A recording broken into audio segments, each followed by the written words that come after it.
You spend your whole life building yourself, but what if the person you've become is the very thing keeping you from being free? There's a story you've been telling about who you are. Maybe you've told it so many times that you've forgotten it's just a story. Maybe you've repeated it so often that it feels like truth, like stone, like something carved into the fabric of reality itself. I'm the responsible one. I'm not good with people. I'm the strong one who doesn't need help. I'm too damaged to be loved fully. These aren't just thoughts. They're walls. And you didn't build them to trap yourself, you built them to protect yourself. To make sense of a world that felt too big, too chaotic, too unpredictable. When you were young, the world asked you to fit into shapes that weren't yours. So you learned. You adapted. You became someone who could survive. Someone who could be accepted. Someone who wouldn't be abandoned. And it worked. You found your place. People knew what to expect from you. You knew what to expect from yourself. The identity became your armor, your script, your guide through the wilderness. But here's what no one tells you: the armor you wear to survive eventually becomes too heavy to live in.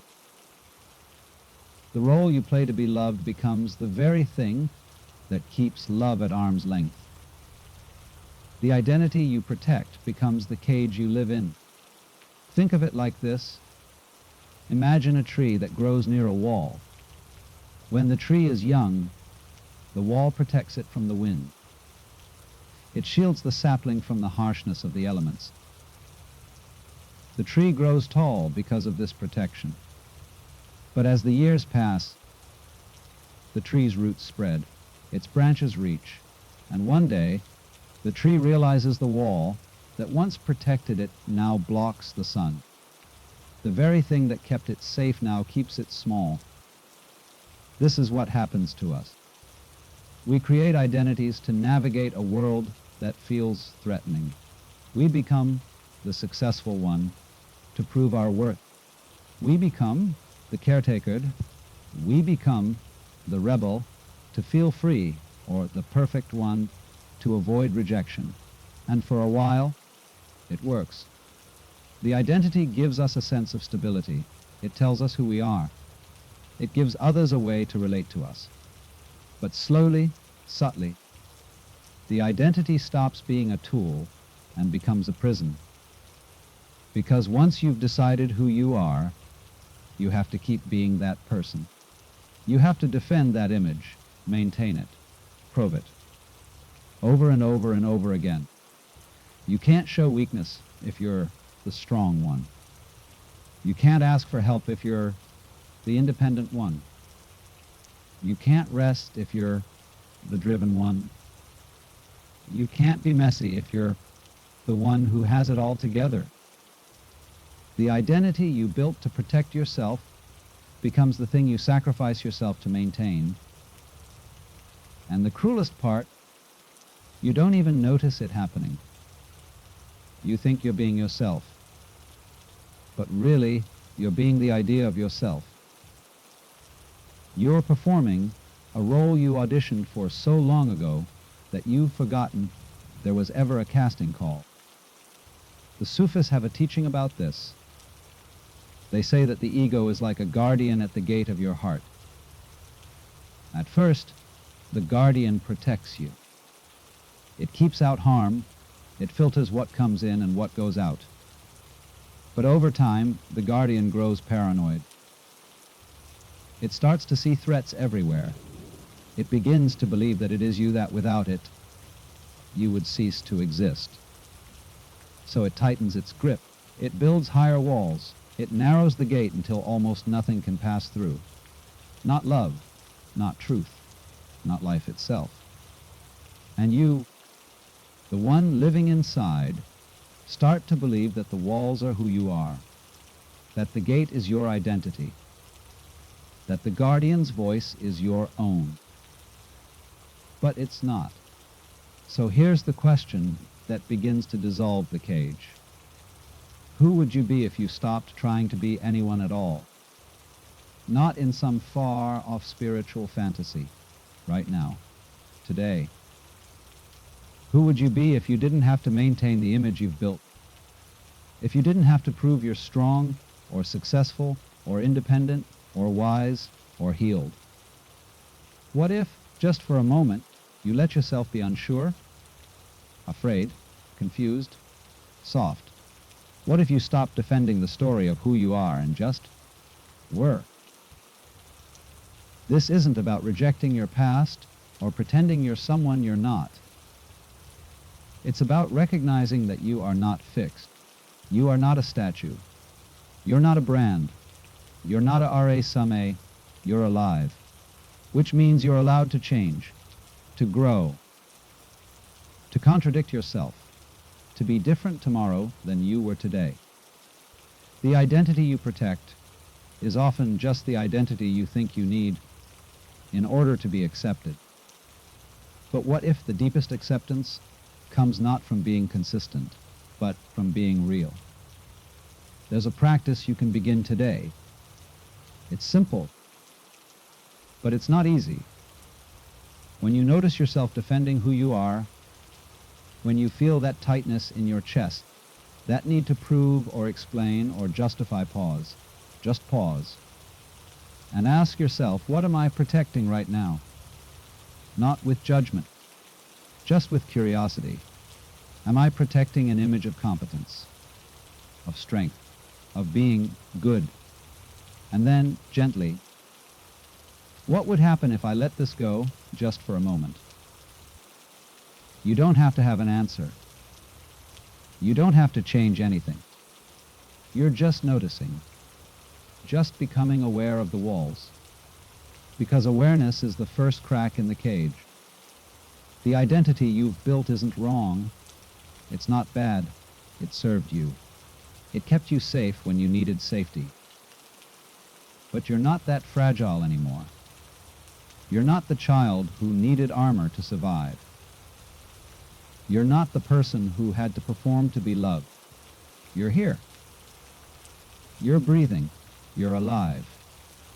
And maybe, just maybe, the most radical thing you can do is let yourself be seen without the armor, without the script, without the walls, because the you beneath the identity, that's not a cage. That's the sky. You've been pretending for so long that you've forgotten what your real face looks like. There's a moment in every person's life, usually quiet, usually alone, where they catch a glimpse of themselves and think, is this really me? Maybe it happens when you're smiling in a conversation you don't care about. Maybe it's when you're agreeing with someone just to avoid conflict. Maybe it's when you're scrolling through your own photos and realize you don't recognize the person performing for the camera. It's not that you're fake. You're not lying exactly. It's that somewhere along the way, you learn to translate yourself, to filter, to edit. You learned which parts of you were acceptable and which parts needed to be hidden. Which emotions were allowed and which ones made people uncomfortable. Which dreams were realistic and which ones made you seem naive. So you adjusted. You became fluent in the language of other people's expectations. You learned to shape yourself into something digestible, something that fit, something that didn't ask too much or take up too much space. And it worked. People liked you. They understood you. They knew how to interact with you. But somewhere in the translation, something got lost. The part of you that was wild, the part that was strange, the part that felt too much, wanted too much, dreamed too loudly. That part didn't disappear, it just went underground. It learned to whisper instead of shout. It learned to wait, to watch, to live in the margins of your life while the acceptable version of you took center stage. And now, years later, You're standing in the middle of a life that looks right from the outside, but feels hollow from the inside, because the mask you wore to be accepted has become the face you show the world. And you're so used to wearing it that you've forgotten it's not your skin. The Japanese have a word for this statement. It means the face you show in public, the version of yourself that conforms to social expectations. It's not dishonesty exactly. It's just adaptation. But there's another word, Han. Your true feelings, your real thoughts, the self that exists beneath the performance. Most of us live almost entirely in Tatma. We've become so skilled at performing the acceptable version of ourselves that Han becomes a stranger. A distant voice we only hear late at night when the world is quiet and the defenses are down. And here's the heartbreak. We don't even do this consciously. We don't wake up one day and decide to betray ourselves. We do it gradually, quietly, in 1,000 small moments where we choose what's safe over what's true, where we choose being liked over being real. We do it when we laugh at jokes we don't find funny, when we stay silent about things that matter to us, when we pursue goals that look impressive but leave us empty, when we build relationships based on who we pretend to be, not who we are. And the tragedy is this: the more successful you become at maintaining the mask, the more trapped you become behind it. Because now you have a reputation to uphold, an image to maintain. People expect you to be a certain way, and disappointing them feels like betrayal. Not betraying them, betraying you. The Zen masters understood this. They taught that the self we present to the world is like the reflection in water. It looks real. It moves when we move. But it's not substantial. It's just light bouncing off the surface. The real you, the one beneath the reflection, can only be found by diving deep, by going below the surface, by being willing to shatter the image. But that's terrifying. Because what if, beneath the mask, there's nothing? What if the performance is all there is?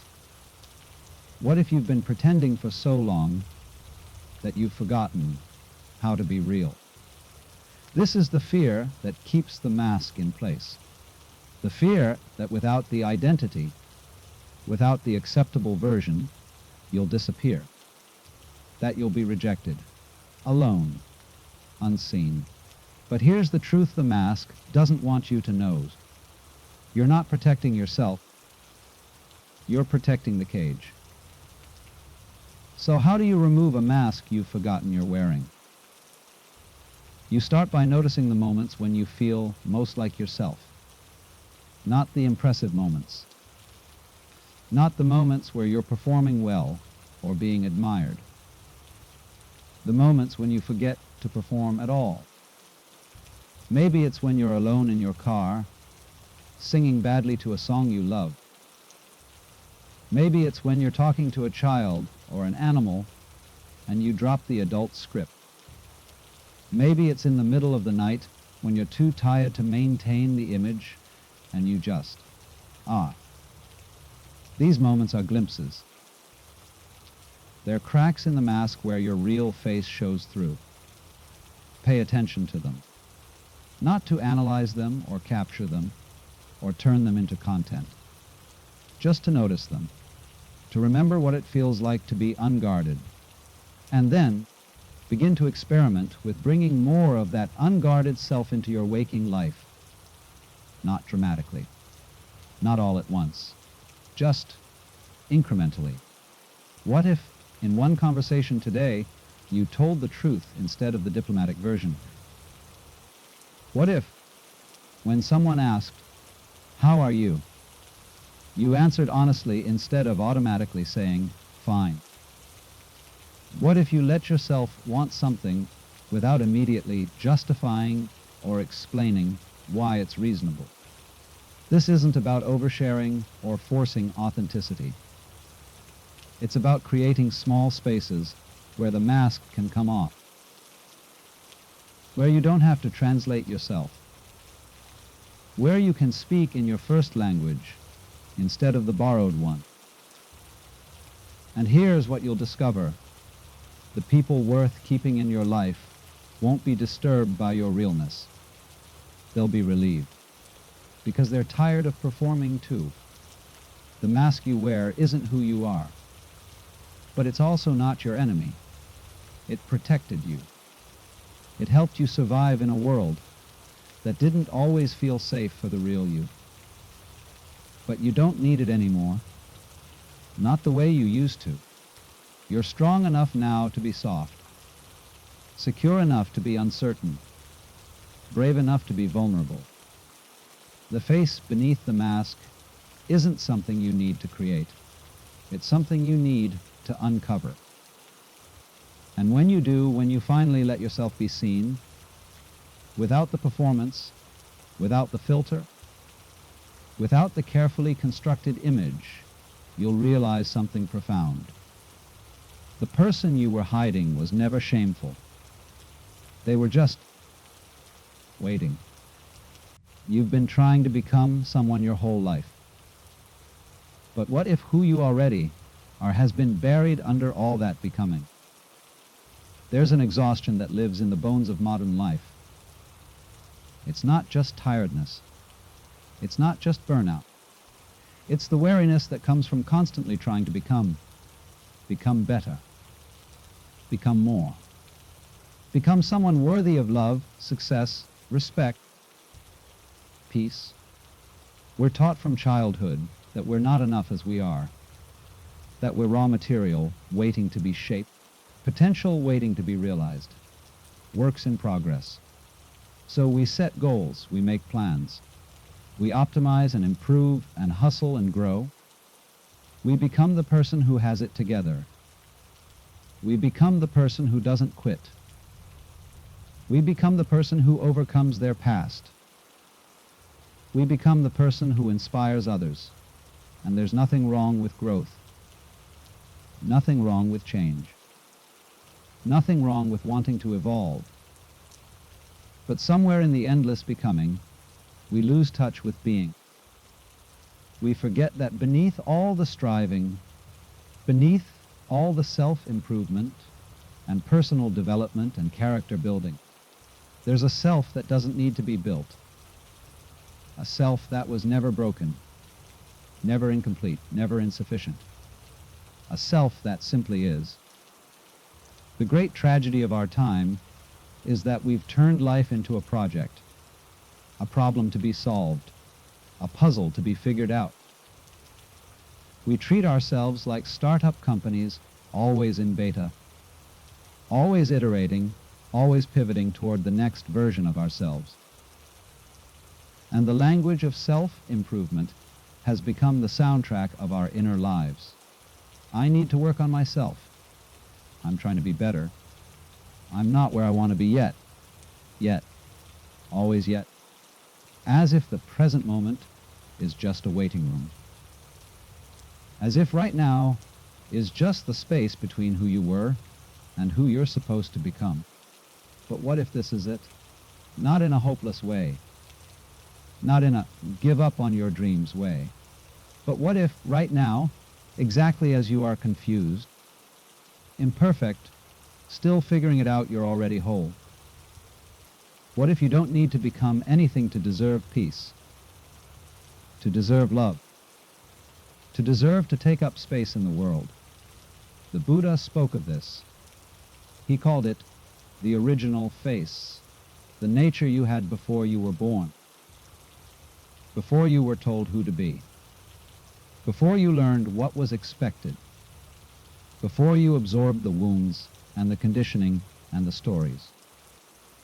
It's not that you need to become enlightened. You need to remember what you've always been beneath the layers of trying. The Taoists understood this too. They spoke of wu-wei effortless action. Not laziness, not passivity, but action that flows from being rather than striving, from presence rather than ambition. The tree doesn't try to be a tree. The river doesn't strive to flow. The bird doesn't hustle to fly.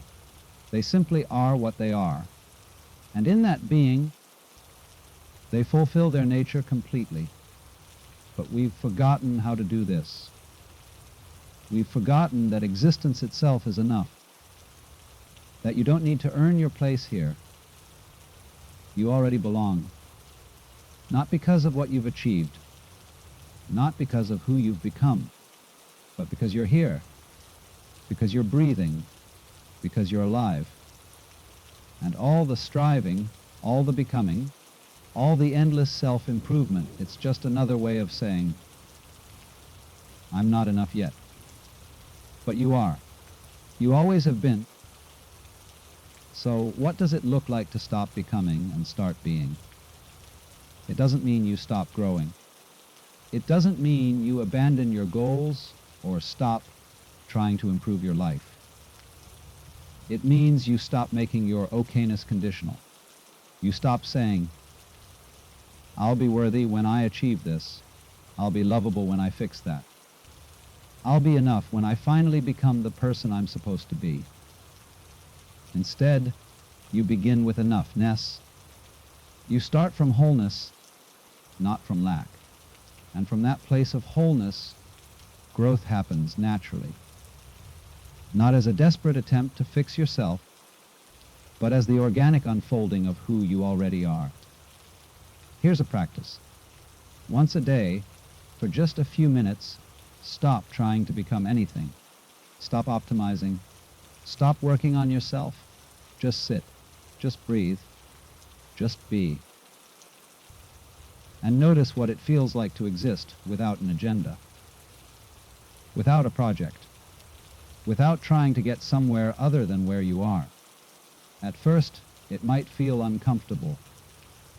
Your mind might protest, this is a waste of time. I should be doing something productive. I should be becoming better. But stay with it, because in that discomfort is a revelation you've become addicted to becoming. You've made striving your identity. And the thought of just being feels threatening because it challenges the entire structure you've built your life on. But what if that structure is the cage? What if the endless becoming is just another way of saying, I don't trust that who I am right now is enough? Try this when you catch yourself in the language of becoming. I need to be better. I should be further along.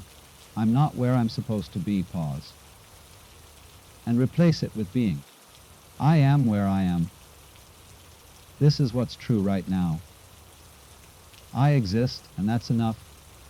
Not as an affirmation you have to convince yourself of, but as a simple acknowledgement of reality. You are here. This is now. And in this moment, there's nothing you need to become to deserve to exist. The weight you've been carrying isn't the weight of your past. It's not the weight of your circumstances. It's the weight of becoming. The exhaustion of constantly trying to transform yourself into someone acceptable, someone worthy, someone enough.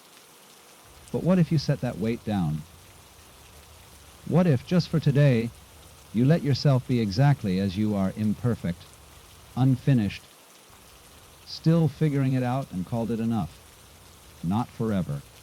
Not as a final destination, just for today. Because the person you're trying to become is already here. They're just buried under all the trying. What if the key to freedom isn't finding yourself, but letting go of every version of yourself you've been clinging to? You've spent your whole life collecting pieces of identity, adding layers, building a self you could present to the world with confidence. This is who I am. You've fought for this identity, defended it, refined it. You've cut out the parts that didn't fit and highlighted the parts that made sense. And now, here you are, holding this carefully constructed self like a precious artifact, like something fragile that might shatter if you're not careful. But what if the thing you're protecting isn't precious at all? What if it's just heavy? What if every time you say, "This is who I am," you're not declaring freedom, you're drawing a border around yourself, limiting what you can be, who you can become, what you're allowed to feel? Because here's what happens when you cling too tightly to any identity. You have to keep proving it. If you're the strong one, you can't fall apart. If you're the spiritual one, you can't be angry or petty. If you're the successful one, you can't fail or struggle. If you're the healed one, you can't still be wounded. Every identity comes with a script, and the more you identify with it, the more you have to perform it. The more you have to push away anything that contradicts it. And that's not freedom. That's just a more sophisticated cage. There's an old Taoist story about a student who came to a master and said, "I want to find my true self." The master smiled and said, "Show me this self you want to find." The student was confused. "I don't have it yet. That's why I'm here, to discover it." The master replied, "How can you lose something you've never had? This isn't a riddle. It's a truth that cuts through all the spiritual seeking, all the self-discovery, all the identity construction. You are not a thing to be found. You are not a puzzle to be solved, not a mystery to be uncovered, not a fixed essence waiting to be discovered. You are a process, a flow, a constant becoming and unbecoming. The search for a true self is just another cage, because it assumes there's a final, correct version of you, and everything else is false, incomplete, or in need of fixing. But what if there is no true self? What if there's just this moment, this breath, this experience of being alive, constantly changing, constantly flowing? The ancient Greeks understood this. Heraclitus said, "No man ever steps in the same river twice, not because the river changes, but because the man changes too. You are not the same person you were a year ago, not even the same person you were this morning. Every experience, every breath, every thought shifts you, however subtly. And yet we cling to identity as if it's solid ground, as if letting go means we'll disappear, as if without the labels and the roles and the definitions, we'll be nothing. But the opposite is true. When you let go of every fixed idea of who you are, you don't become nothing. You become everything. You become free to respond to life as it is, not as your identity says you should. Free to feel what you feel without needing it to fit a narrative. Free to change, to grow, to contradict yourself, to be a mystery even to yourself. The Buddhists call this bhaitai nayat, emptiness. But it's not emptiness like a void. It's emptiness like the sky. It's the spaciousness that allows everything. When you empty yourself of the need to be someone, you create space for life itself to move through you. So how do you practice this? How do you let go of identity without feeling like you're losing yourself? You start by noticing when you're defending. Notice when someone says something that contradicts your self-image, and you feel that rush of resistance, that need to correct them, to explain, to reassert who you are. That's the cage talking. Notice when you say, "I'm not the kind of person who," or "I would never," or "that's just not me." Those statements aren't truth. They're boundaries, They're walls you've built around the infinite possibility of who you could be. What if, instead of defending your identity, you got curious about it? What if, when someone sees you differently than you see yourself, instead of correcting them, you just listen? Not to agree, necessarily, but to consider, what if there's a version of me I haven't met yet? Here's an experiment for 1 week. Stop completing the sentence, I am. Stop saying I am an introvert. I am a creative. I am someone who doesn't do mornings. I am not good at math. I am a people person. Just stop defining yourself. And in that space, notice what emerges. You might find you're more fluid than you thought, more capable of change, more surprising to yourself, because the truth is, you're not one thing. You're not a fixed identity. You're a verb, not a noun. You're a living. You're a constant unfolding, a process, a flow of consciousness experiencing itself in this particular body, at this particular time, in this particular way. And when you let go of the need to solidify that into a fixed identity, something miraculous happens. You become responsive instead of rigid. You become curious instead of defensive. You become alive to what's actually happening, instead of constantly filtering it through the story of who you think you are. The identity you protect is not your enemy. It's not something to destroy or reject. It served you. It gave you structure when you needed it. It helped you make sense of a chaotic world. But you don't need it the same way anymore. You're ready for something more spacious, more alive, more free. And that freedom doesn't come from finding the right identity. It comes from holding all identities lightly. From knowing you can be 1,000 different things, and none of them are the whole truth. You can be strong and vulnerable. You can be wise and confused. You can be healed and still healing. You can be certain and full of doubt. You don't have to choose one and defend it forever. You can be the sky that holds all weather, the ocean that contains all waves, the space in which everything arises and passes. So let go, not into nothingness, into everything, because the identity you protect is the cage you live in. And the moment you stop protecting it is the moment you discover you were never caged at all. You were always free. You just forgot